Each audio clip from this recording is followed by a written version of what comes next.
കുഞ്ഞുങ്ങളെ, ചോദ്യം ഇതാണ്. മണിക്കൂറിൽ 90 കിലോമീറ്റർ വേഗതയിൽ കാസർഗോഡ് നിന്ന് തിരുവനന്തപുരത്തേക്കും മണിക്കൂറിൽ 110 കിലോമീറ്റർ വേഗതയിൽ തിരിച്ചും സഞ്ചരിക്കുന്ന ഒരു തീവണ്ടിയുടെ ശരാശരി വേഗത എത്ര? അപ്പോൾ ആവറേജ് സ്പീഡ് കാണാനുള്ള ചോദ്യം തന്നെയാണ്. ആവറേജ് സ്പീഡ് കാണാനുള്ള ചോദ്യം വന്നാൽ ആദ്യം എൻ്റെ കുട്ടികൾ ശ്രദ്ധിക്കേണ്ട പോയിന്റ്, ആ വ്യക്തി അല്ലെങ്കിൽ ആ ട്രെയിൻ എന്തു ആയിക്കോട്ടെ, അത് സഞ്ചരിച്ച ദൂരം സെയിം ആണോ? ഈ രണ്ട് കേസിലും ട്രാവൽ ചെയ്ത ഡിസ്റ്റൻസ് സെയിം ആണോ എന്ന് കൺഫേം ചെയ്യണം. ഈ ചോദ്യത്തിൽ ഇപ്പം നമുക്ക് നോക്കാം. കാസർഗോഡ് നിന്ന് തിരുവനന്തപുരത്തോട്ട് പോയി, പിന്നെ തിരിച്ചു വന്ന കഥയാണ്, റിട്ടേൺ ജേർണിയുടെ കഥയാണ്. അപ്പോൾ സഞ്ചരിച്ച ദൂരം തുല്യമെന്ന് നമുക്ക് അവിടെ നിന്ന് കൺഫേം ചെയ്യാം. സഞ്ചരിച്ച ദൂരം തുല്യമായതുകൊണ്ട് ആവറേജ് സ്പീഡിൻ്റെ ഷോർട്ട് കട്ട് ഇക്വേഷൻ യൂസ് ചെയ്യാം.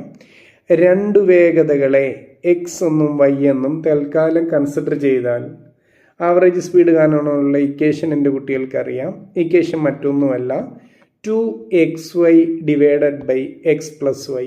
രണ്ട് വേഗതകളെ എക്സ് എന്നും വൈ എന്നും കൺസിഡർ ചെയ്താൽ equation 2xy by x plus y. Substitute ചെയ്താൽ പോരായോ? ശരി, പറഞ്ഞാട്ടെ. വേഗതകൾ എത്രയ്ക്കാ? ഒരു വേഗത 90, അപ്പോൾ 2 ഇൻറ്റു 90 ഇൻറ്റു തിരിച്ചു വന്ന വേഗത എത്രയാ?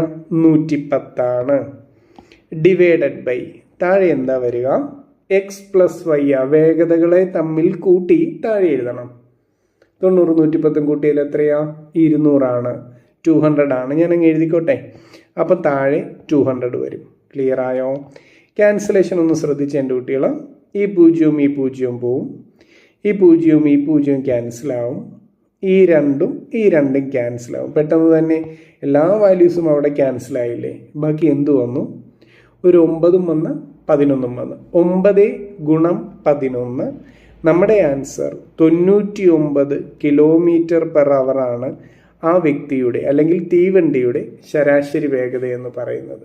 ക്ലിയർ ആയോ? ഓക്കെ അല്ലേ? ശരി, താങ്ക് യു.